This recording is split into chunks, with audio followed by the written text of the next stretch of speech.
Hello students of class 11. Good evening to everyone. VKM India is here and you are welcome in orientation. Students, today in this video we are going to discuss a very famous and important poem from your course syllabus that is known as Laburnum Talk written by Ted Hughes. Students, ये कविता बहुत छोटी है लेकिन इसका प्रभाव बहुत गहरा है, बहुत पर्सनल है, बहुत इमोशनल है। आइए इसे ध्यान से पढ़ते हैं, इसकी बारीकियों को समझने की कोशिश करते हैं और इसके अंतरात्मा को जानने की कोशिश करते हैं, इसकी थीम को समझने की कोशिश करते हैं। इसमें लेबरनम जो है वो एक ट्री है और लेबरनम की को सिंबलाइज किया गया है लाइफ की। Life is a tree, life is a tree, laburnum is known as the tree of life. इसमें एक दूसरा कैरेक्टर यूज किया गया है, goldfinch. Goldfinch is a starter in one's life. ये जीवन का मशीन है, ये सांसों का मशीन है। एक चिड़िया के रूप में इसे दर्शाया गया है, गोल्डफिंच के रूप में। इसके पहले कि मैं ये पोएम बताऊं, इसका एक छोटा सा संदर्भ मैं आपको बता दूं और शायद वो आप जान जाएंगे तो इस पोएम को समझने में आपको ज्यादा मदद मिलेगी। टेड ह्यूज एक बड़े अच्छे राइटर हैं, एक बहुत अच्छे पोएट हैं और टेड ह्यूज ने सिल्विया पाथ से शादी की थी। सिल्विया पाथ भी एक बहुत मजी हुई पोएटेस थी और सिल्विया पाथ की एक कविता आप लोग 10th क्लास में पढ़े होंगे, शायद आप नहीं पढ़े होंगे या पढ़े भी होंगे, द मिरर। आप एक बार खोज लीजिएगा सिल्विया पाथ के बारे में। Sylvia Plath was a very renowned name and she was a very nice writer.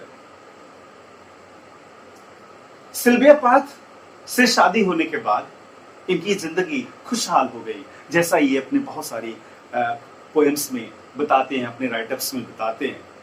और unfortunately Sylvia Plath goes to commit suicide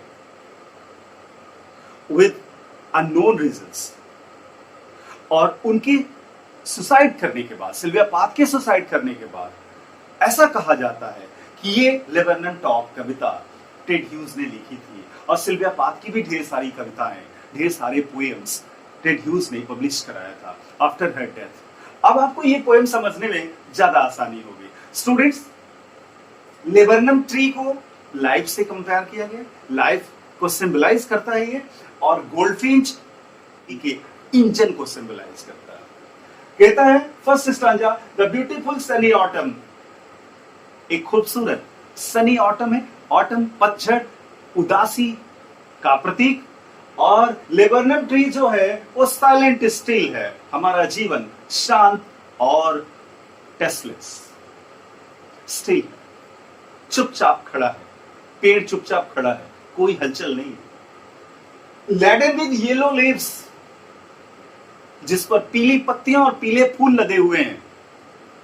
एक पेड़ पीली पत्तियों से लदा होने का मतलब कि उसके जीवन का ये पतझड़ है और उसके जीवन से खुशियों का जाना है, प्रतीकात्मक ढंग से पोएट कह रहा है। और ये सितंबर का महीना है और पेड़ के सारे बीज झड़ चुके हैं, गिर चुके हैं। इशारा आप समझ सकते हैं, the life is tasteless, the life is hopeless, the life is standing with no happiness. In first stanza आपने देखा, पेड़ उदास है, उस पर पीले फूल लदे हुए हैं, उसके पत्ते भी पीले हो चुके हैं।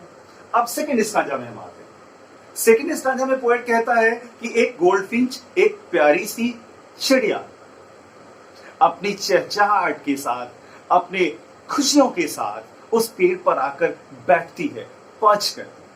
और जब वो बैठती है तो पूरा पेड़ एक बार हिल जाता है, उसमें एक अजीब तरह का सेंसेशन आ जाता है। उसे लगता है कि कुछ खास हुआ, अचानक से ऐसा क्या हो गया, और पेड़ अचानक से जाग जाता है। उसमें जीवन का संचार हो जाता है, उसमें खुशियों का संचार हो जाता है। उसे लगता है जिंदगी में कोई आया, जीवन में कोई आया और खुशियों का दौर शुरू हो जाता है। देखते देखते पेड़ में हरे पत्ते आ जाते हैं, पेड़ में एक नया जीवन आ जाता है। और पोएट कहता है कि ये एब्रप्ट अलग सडन हुआ, बहुत तेजी से हुआ, एक क्विक हुआ, बहुत सॉफ्ट और डेलिकेट हुआ। स्लीक शब्द का इस्तेमाल किया, डेलिकेट होता, बहुत सॉफ्ट डेलिकेट हुआ। उसकी तुलना वो एक लिजर्ड से करता है, उसकी मुलायमियत से उसकी तुलना करता है। एक इस तरह का परिवर्तन उस पेड़ की जिंदगी में हुआ। इशारा आप समझ रहे होंगे।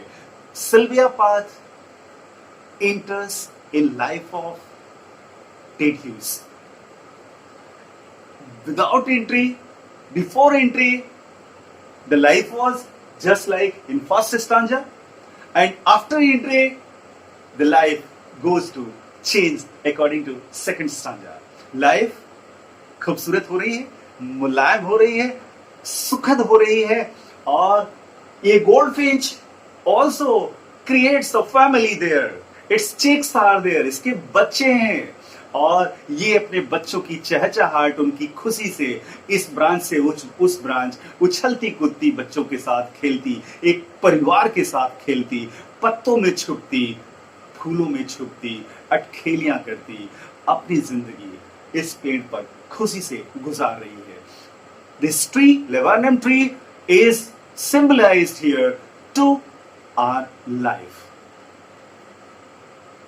The poet goes to say that it seems this goldfinch is just like the engine of life of this tree.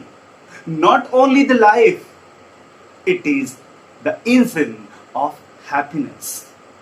हमारे खुशियों का ये इंजन है। इसके आते ही हमारी जिंदगी खुशी से भर गई, और इसके आते ही हमारी जिंदगी चल पड़ी जो ठहर सी गई थी। In third stanza, in second stanza में लास्ट लाइन में पोएट कहता है, identity of this goldfinch is hidden.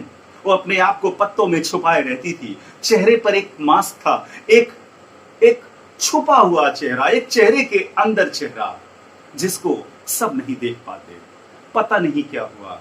In third stanza, पता नहीं क्या हुआ, अचानक से पेड़ के टॉप पर गई, लेबरनम के टॉप पर गई, और वहां से बिना कुछ कहे, बिना कुछ बताए, बिना किसी सूचना के, बिना किसी कंप्लेन के, बिना किसी शिकायत के, बिना किसी झगड़े के, she flies deep into infinite sky. इस असीमित आकाश में उड़ गई, चली गई। और उसके बाद क्या हुआ? उसके उड़ जाने के बाद क्या हुआ? Telling nothing, she flies into infinite sky. क्या हुआ? With no reason. हमारे समझ से कोई रीजन नहीं। The laburnum tree stand still. ये लेबरनम का ट्री शांत खड़ा है। सैड, उदास भी खड़ा है। विद नो वर्ड्स, कोई कुछ बोल नहीं पा रहा, इसके पास शब्द नहीं है। Hopeless and lifeless too. Now you can imagine, यह दर्द, यह व्यथा इन पंक्तियों में टेड ह्यूज की दिख रही है। Ted Hughes directly never goes to say that it is his own story, but we can assume, but we can relate it, and thus this poem talks about a general life. हर किसी का एक जीवन होता है laburnum tree की तरह। उसके जीवन में खुशियों की बहार लिए कोई गोल्डफिंच आती है, उसके आने से उसके जीवन में खुशियां भर जाती है, और अचानक से ऐसा न हो, भगवान न करे, कि वो गोल्डफिंच अपनी खुशियों को समेटकर फिर अंतरिक्ष में चली जाए, और वो पेड़, वो जीवन अपनी खुशियों के तलाश में निराश खड़ा रह जाए। This is the theme and this is the message and this is the poem laburnum top, and thus laburnum top goes to its end. Now I would also like to finish my lesson, and wishing that this explanation will help you and you will understand this lesson well. Wishing you all the best.